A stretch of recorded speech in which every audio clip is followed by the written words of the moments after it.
at this point, maybe just very few reminders of what this is all about. First of all, the administration of the ashes that have been blessed mark the beginning of the season of Lent, which is the preparatory season antecedent to Easter, and so more or less, depending on the circumstances, 40 days thereafter there is Easter. So that's important to remember. We observe all the Easter holidays Thursday, Friday, Saturday, Sunday, and afterwards we are usually very worn out. In any event, also every Friday, for those of you who may not be familiar, every Friday evening at 8 o'clock I hold a lecture. They are usually in series of the month. This month we have 4 lectures in honor of the Holy Sophia. There are 2 more left, including this Friday. So those are, I think, pretty much all the announcements that we have to make at this time. Very, very briefly, the meaning of the ashes and the meaning of Lent itself. It's important that we be reminded from time to time that this physical body, and as it's functioning within the physical world, is not all there is. It would be a sad situation if that were the case. So this does not mean a hostile or derogatory attitude toward the body or flesh or toward the physical world, but merely an understanding that there are various levels of reality within which we live, and the lowest and the most fragile at the same time of all of these, of course, is the physical body. And so it is helpful for us to be reminded that this is so, and that indeed we shall not inhabit this physical body forever. We make as good use of it as we can. We have nothing against physical bodies. In fact, I would say that there is almost nothing as sacred other than in the sacramental life than a good Hungarian meal for the physical body. So being from that nation myself. So we should take care of the physical body, we should nourish it, we should do all the things that are necessary for its maintenance, but we need to remember that this is a temporary habitation. And, if you have habited long enough, as I have by now, being past 92 years old, I would say then you will realize that it does get pretty long after a while. So, however, the issue being that the Lord giveth, the Lord taketh away, and that we have been given a physical body and a physical life and various opportunities of association and friendship, and need to remember today with Valentine's Day love in this world, and that we should be grateful for those, and that they will come to an end. And then what? Well, I am not in a position to say authoritative word because the possibilities of activity of the soul after the body has turn to ashes, particularly if it has been cremated, is a matter of its own.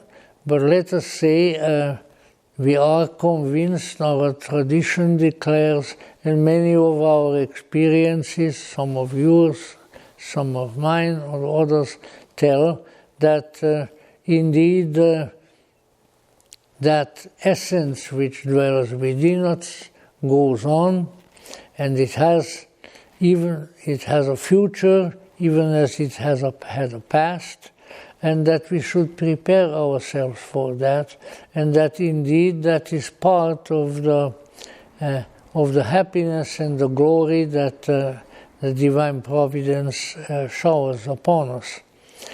So what is involved at least in the verbiage of the administration of the ashes is really that this entire world within which we live is, and including our world as the physical body, are destined to be turned to ashes. And the old hymn, which is much, much longer than this, which is also the only other time that it is intoned in Latin, is at All Souls Day, at Dies Irae. If you don't mind me croaking through the first verse, Dies Irae, dies illa, solvet seclum in favilla, teste David cum Sibylla, which is the world that turns to ashes, the body that turns to ashes. It all turns to ashes. Thus saith David and the Sibyl. It's kind of interesting because David, of course, being the Old Testament prophet, the Sibyls having been the prophetic women of ancient Rome. And so that all the traditions say that it will be thus. It may also play into the picture that there is a Rosicrucian prophecy that you find in the various medieval books that says that the world will be destroyed by fire. And that therefore the symbolism of ash, which is left behind by the fire, is of considerable importance. Now I know and you know that particularly in the Roman Catholic canon, for a very long time, cremation of bodies of the deceased was not practiced, and I think the main reason for that was that the peoples who were not Christians, the Romans, the Greeks, they all practiced cremation. They burned the bodies, and so that only ashes were left. But now that has also been altered in many churches, many Roman Catholic churches also. So what we may need to keep in mind is that indeed everything that we are involved in here in the physical world is passing, is going away.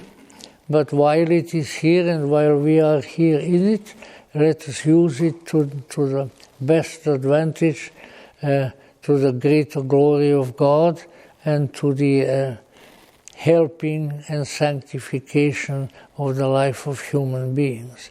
So it's the ancient way of remembering this circumstance, that the ashes are administered at this time, and having grown up in a couple of Catholic countries in Europe, and I very well remember going this Ash Wednesday when we came out of school, let us say when I was going to school in Austria, everywhere you looked, the black cross, the cross of ashes was on the foreheads of people. an acknowledgement that we participate in what is going on in this world, but we know that there is more. And in fact, we try to prepare ourselves for it and try to be at home, maybe according to our ability, in more than one world at the same time, because everything that is physical, whether it will turn to ashes or not, is not the issue, but everything that is physical will go away. But there's something that doesn't go away, and that is the Spirit of God that is within us, that spark of the divine fire which long ago and far away had fallen into physical existence and which longs to return to its own home, and with God's help and our own work shall return therein. Because we also are waiting for our resurrection. We may be experiencing a lot of Calvaries, the way the world is set together with all the wars and so forth. But there is a resurrection, there is a homecoming, there is a path back to the Father's home, and we are walking on that path, whether we know it or not. And the more we remember that the physical is only a small portion of the reality that exists around us and inside of us, the better off we will be, and the smoother perhaps our path will be to the ineffable greatness from whence we have come, and whither, with the blessing of God, we shall return. So I think that for this evening this is sufficient. Maybe on Sunday we'll talk a little bit more about the various Saint Valentines. We spoke a little bit about the Gnostic Valentinus last Sunday already, and there is of course the official Saint Valentine, one of the patron saints of England, to whom the Valentine's Day is dedicated, because apparently, if the story is indeed historical, he was a Roman officer who converted to Christianity, and the bosses didn't like that very much, and so they put him in jail, and then they executed him.